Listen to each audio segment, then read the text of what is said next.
Reading Recovery is a program that really saves children at the very beginning of their learning to read. When they start to see that they're struggling, we show those children through a very comprehensive approach how they too can become masterful in the reading process. Ran to the tree. I can go up the big tree too, he said. And what did little chimp do? He went what? Up, up, up. Went little chimp. It gives these students a boost so that the research shows that after this intensive work over a few weeks, that these students get to be at least the average of the first grade class. And most importantly, they believe they are successful readers. And so they don't bring that concept that I can't do this. They know they can do that, and they continue to be successful without further interventions.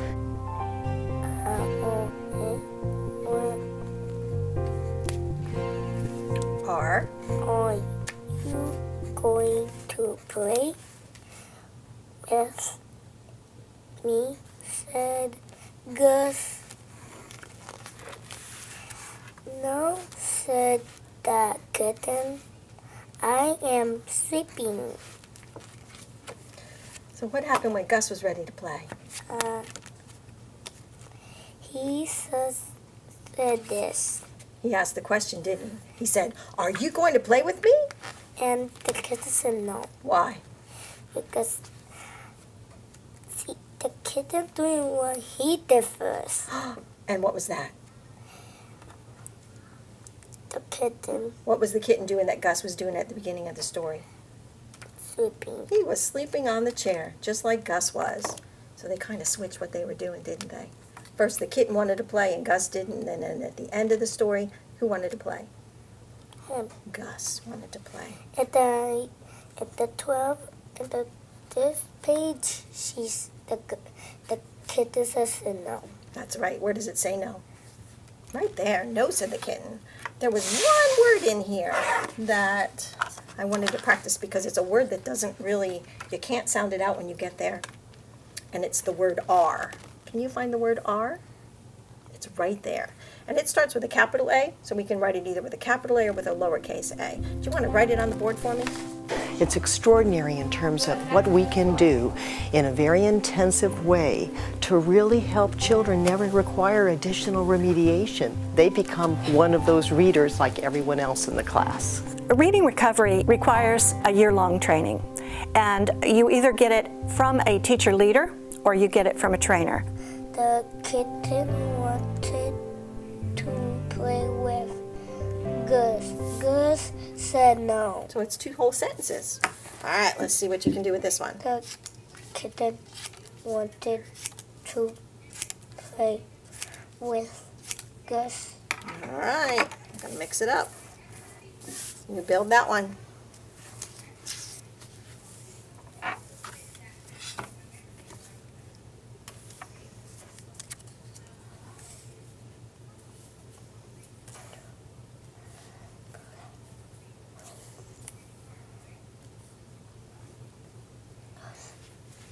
Can you read it for me? The kitten wanted to play with Gus. Very good. Reading recovery takes the lowest achieving first grade children. So you assess children. We have an assessment called the observation survey. We give it to a lot of children, so they're the lowest children. But that doesn't mean they all know the same thing or do the same things. They're very individualized. So reading recovery is an individualized one-on-one, you might call it a tutoring program for those children. And it's been around for 30 years. So we have a certain lesson format that we follow. Going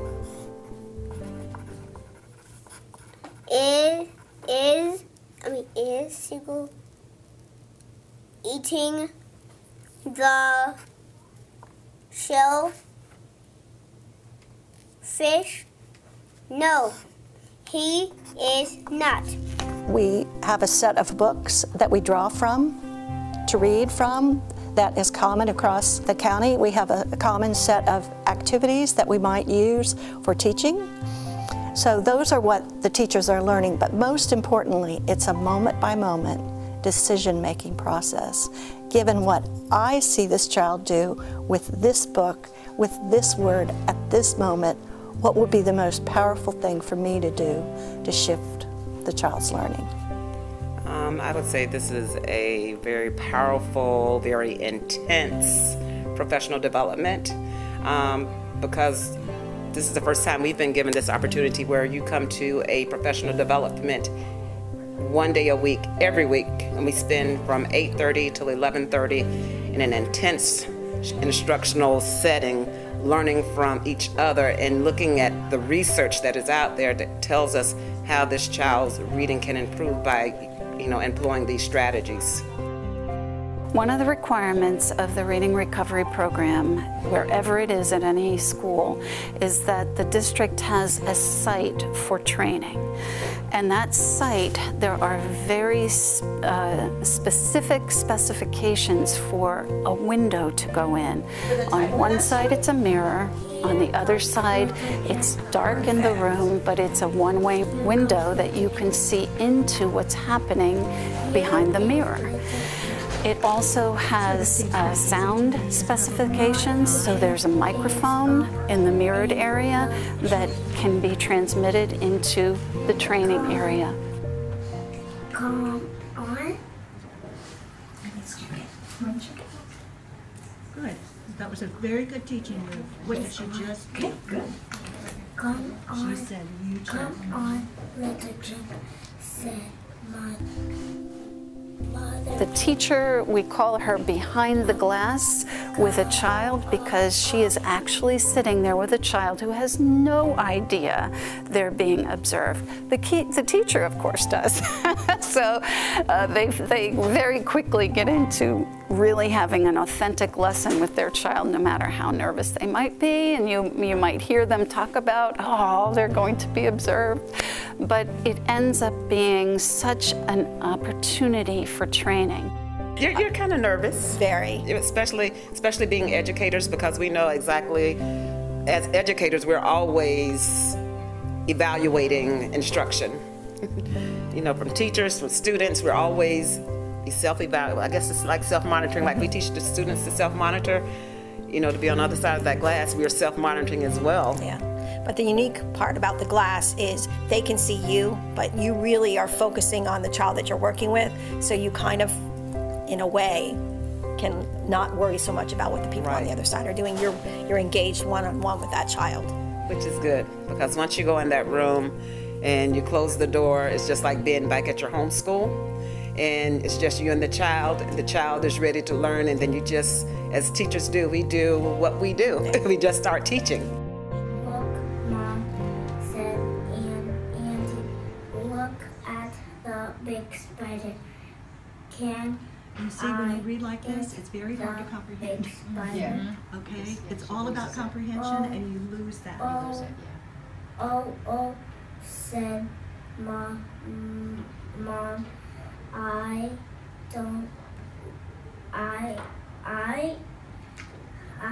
do not like spiders. All right, she I just did brain work. like That's a good reader spiders, brain work. Did you hear her do said it? What did Andy. she do? She reread. She made it wrong. She got it wrong, and then she noticed it herself. She monitored it and reread it and fixed it Class, herself. please, can I? So her brain's working in the way we need it to work. It's just not working fast enough. Okay, that's it.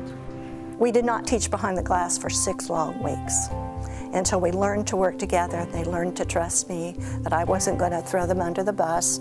And we learned to work together, and they have to have, there's 2 of them in a school. That was my first stipulation. They can't be a single reading recovery teacher in the school alone, because they need their partner there, that they're doing the same thing. So they're getting to the point where they can talk about what they're doing better. So let's make play first.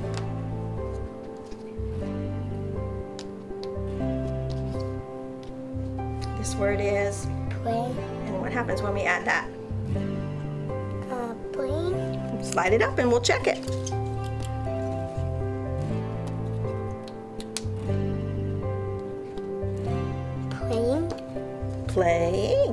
trying. K. So, and I like, you did a great job. You were trying very hard to figure this word out. I like how you got your mask and you were looking at it. You masked the S, looking for the part that you know. So if we look at this word, I masked it. What is that word now? Come. Come. And then if I add S, it becomes what? Comes. Comes. Great job. By the end of the year, they're anxious to share more with their colleagues. They're excited about what they've learned to do. You know, the children we saw today were reading. They might be reading simple books, but they were reading. They were not in August. So it's due to these teachers that they've come a long way.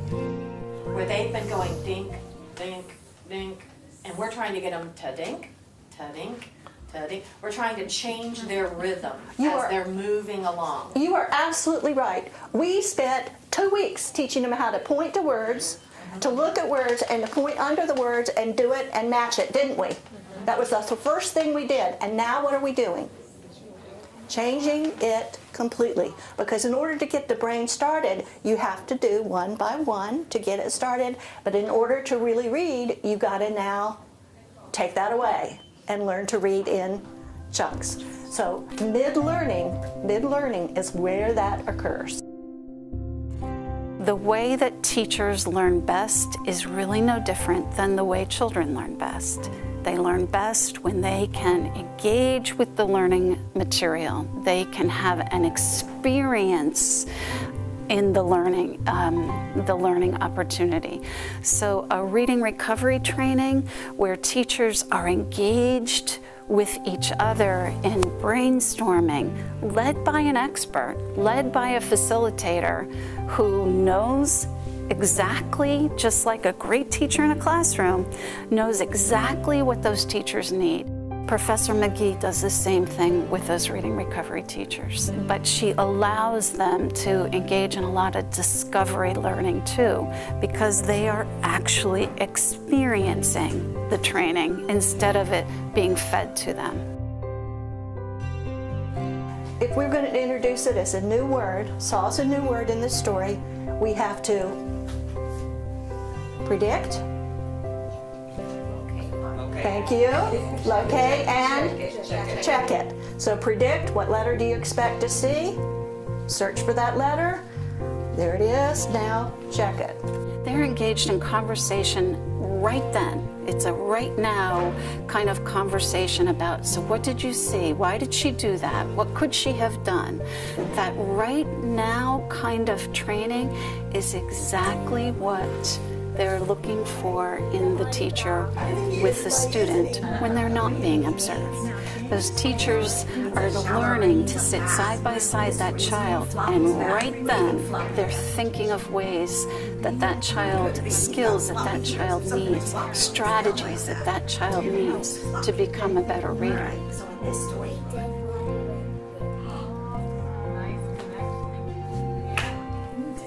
So which part here says flop? And there's really no way to prepare for what they're going to say. I mean, we can set it up. This is where we think it might go, but you have to go with what the kids Right, do. and I think some might think that Reading Recovery is a scripted program, and it is not a scripted program. It's basically we're getting the book, and as the child is reading, that's when they make a mistake, that's when we give our instruction for that mistake to correct it.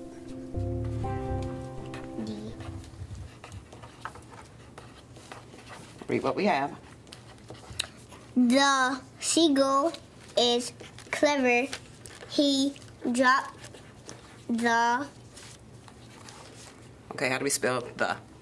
T-H-E. Okay, write it here. Make sure we remember. Right here. Okay. T-H-E.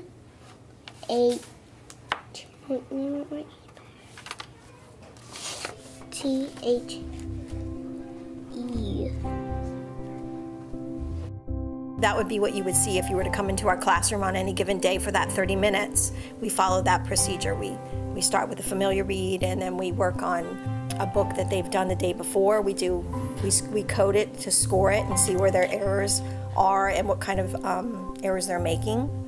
And then from there, we work on writing. Writing is a really important part. It goes hand in hand with the reading. So what we're reading about, we're also writing about. And then we end it with a new book to get us ready for the next day. No one has talked about this part of the training, and that is I go to their schools and sit beside them and watch them teach lessons. So I think the ahas for me is how critically important those school visits are to their learning. I mean, yes, it happens in class. Yes, it happens behind the glass. But those behind the glass were set up to be successful. Okay, look, I think that's a word you know. The only person who can learn to read is a child. You know, it's what happens in their brain. And as teachers, we can show them words, and we can show them how letters and sounds go together, and we can even pull out a perfect book, but the only person who can read is that child. And I'm the only one, other than those two teachers, who saw those two children on Tuesday. And I want to tell you, those were different children than we saw on Tuesday. They were more confident. Their teachers were more confident. Those children were able to take on more things, and it's because the teaching is powerful. Little chimp is brave, and what does brave mean? That means you're not scared of anything. They're not scared of anything. Little chimp is brave. Mother chimp went up and The other really cool part of this program is those reading recovery teachers, they don't hold back all that they know with just working with their little reading recovery students. They are going back to their schools, sharing with their grade level teams, so they're part of the first grade team. They engage in professional development. Every time that team meets, they can instill a little tip. Dr. McGee is also going to present for the Sarasota Reading Council so that teachers district-wide can come and learn strategies for struggling readers. The tentacles of this program are far-reaching. The Reading Recovery program is now in 10 Tuttle schools. Last year, only 3. It's expanded. Thank you to our donors. We are very, very appreciative. So thanks to the Gulf Coast Community Foundation, Keith and Linda Monda, the Charles and Margery Barancik Foundation, we have this program now in 10 schools. We're probably the only one in the state of Florida that probably has an intense reading recovery professional development and have the classrooms at the 5 Title I schools. Mm-hmm. You know, we're just happy to be a part of it, and we're just happy that the students are now being given that extra hand to help them to become a better reader. I am a true believer in this program, and so I want our teachers to really have the opportunity for this type of professional development. So I plan to volunteer, if nothing else, to help continue the work in their schools when they go to another school and have time for this quality professional development to support our teachers' learning. I think I realized that I could always become a better teacher, just as these teachers, even that master teacher, admits there are things we continue to learn about these techniques. And so it really provides that collaboration and a feeling that together we can become better and better to help our students.